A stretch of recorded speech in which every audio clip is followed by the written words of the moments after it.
नमस्कार साथियों, मैं आचार्य रमेश धसमान आपका स्वागत करता हूं मेरे इस वीडियो चैनल जिसका नाम है ज्योतिष दृष्टि। आइए, कार्तिक मास के अंतर्गत विशेषतः पंजाब क्षेत्र में, यूपी में, हरियाणा में व्रत आता है जिसका नाम है अहोई अष्टमी। यह अहोई अष्टमी 17 अक्टूबर 2022 को पड़ेगी।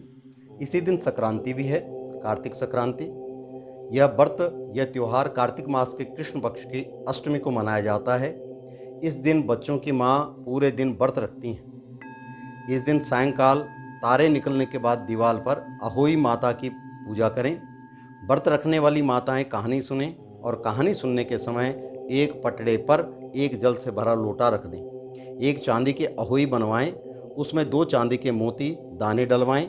जिस प्रकार हार में पेंडल लगा होता है उसी जगह चांदी के अहोई लगवाएं और डोरे में चांदी के दाने डलवा दें। फिर अहोई की रोली चावल, दूध, भात से पूजा करें और जल के लोटे पर एक सतिया काटकर एक कटोरी में सीरा और 1 रुपये का बायना निकालकर हाथ में गेहूं के दाने लेकर के कहानी सुने। फिर अहोई को गले में पहन ले और जो बायना निकाला था उसे सासू जी को चरण छू करके, उन सासू माँ के चरण छू करके उनको दे दें। फिर दिवाली के बाद किसी अच्छे दिन अहोई गले में से उतारकर जितने बेटे हुए उतनी बार और जितने बेटों का विवाह हुआ हो उतनी बार 2 चांदी के दाने उस अहोई में डालती जाएं। जब अहोई उतारें उसको गुड़ से भोग लगाकर जल के छींटे देकर रख देवें और चंद्रमा को अर्घ देकर भोजन करें। इस दिन ब्राह्मणों को पेठा दान में अवश्य देना चाहिए। यह व्रत छोटे बच्चों के कल्याण के लिए किया जाता है। अहोई देवी के चित्र के साथ साथ सेही और सेही के बच्चे के चित्र भी बनाएं और पूजा करें। कथा इस प्रकार से है कि बहुत पुराने समय की बात है, भारतवर्ष के दतिया नामक ग्राम में चंद्रभानु नाम का एक साहूकार रहता था। उसकी पत्नी का नाम चंद्रिका था। वह बहुत ही गुणवती, रूपवती, चरित्रवान और पवित्र थी। उसके कई पुत्र और पुत्रियां हुई, परंतु सब की सब छोटी उम्र में ही यमलोक को चली गई। संतान के इस प्रकार मर जाने से वो दोनों बहुत दुखी रहते थे। पति पत्नी मन ही मन सोचा करते थे कि हमारे मरने के बाद इस वैभव का कौन अधिकारी होगा।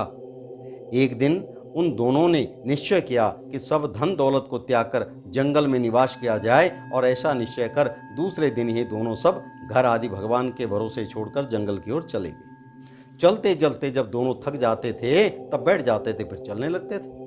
इस प्रकार वे दोनों चलकर बद्रिकाश्रम के समीप एक शीतल कुंड के पास पहुंचे और वहां पहुंचकर दोनों मरने का निश्चय करके अन्न जल त्याग कर बैठ गए। इस प्रकार बैठे बैठे उन्हें 7 दिन हो गए और 7वें दिन आकाशवाणी हुई कि तुम लोग अपने प्राण मत त्यागो, यह दुख तुम्हें पूर्व जन्म के पापों के कारण मिला है। अतः हे साहूकार, अब तुम अपनी पत्नी से अहोई अष्टमी के दिन जो कार्तिक कृष्ण पक्ष को आती है व्रत रखवाना। इस व्रत के प्रभाव से अहोई नाम की देवी प्रसन्न होगी और तुम्हारे पास आएगी। तब तुम उस देवी से अपने पुत्रों की दीर्घायु मांगना। व्रत के दिन रात्रि को तुम राधा कुंड में स्नान करना। कार्तिक कृष्ण पक्ष की अष्टमी आने पर चंद्रिका ने बड़ी श्रद्धा से अहोई देवी का व्रत किया और रात्रि को साहूकार राधा कुंड में स्नान करने लगी।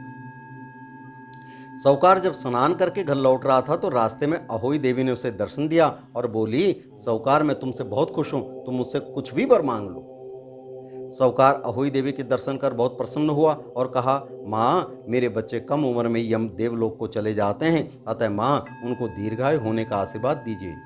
अहोई देवी ने कहा, ऐसा ही होगा। इतना ही कहकर अहोई देवी अंतर्ध्यान हो गई। कुछ दिन बाद साहूकार के एक पुत्र पैदा हुआ जो बड़ा होने पर विद्वान, बलशाली, प्रतापी तथा आयुष्मान हुआ। यदि किसी स्त्री के बेटा हुआ हो या बेटे का विवाह हुआ हो तो अहोई व्रत की समाप्ति पर उत्सव करें।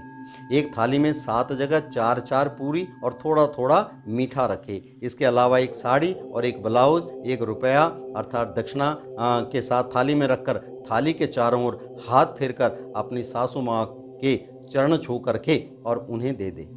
सासू जी साड़ी और ब्लाउज अपने पास रख ले और मीठा पूड़ी का बायना बांट देवें। यदि लड़की कहीं अन्य जगह हो तो उसके लिए बायना वहीं भेज देना चाहिए। इस प्रकार से अहोई अष्टमी का व्रत करने से संतान की दीर्घायु होती है और इसी भाव से माँ अहोई देवी आपके परिवार में सुख समृद्धि आनंद दे। इन्हीं शब्दों के साथ मैं अपनी वाणी को विराम देता हूँ। नए विचारों के साथ आपके पास आएंगे, तब तक के लिए नमस्कार।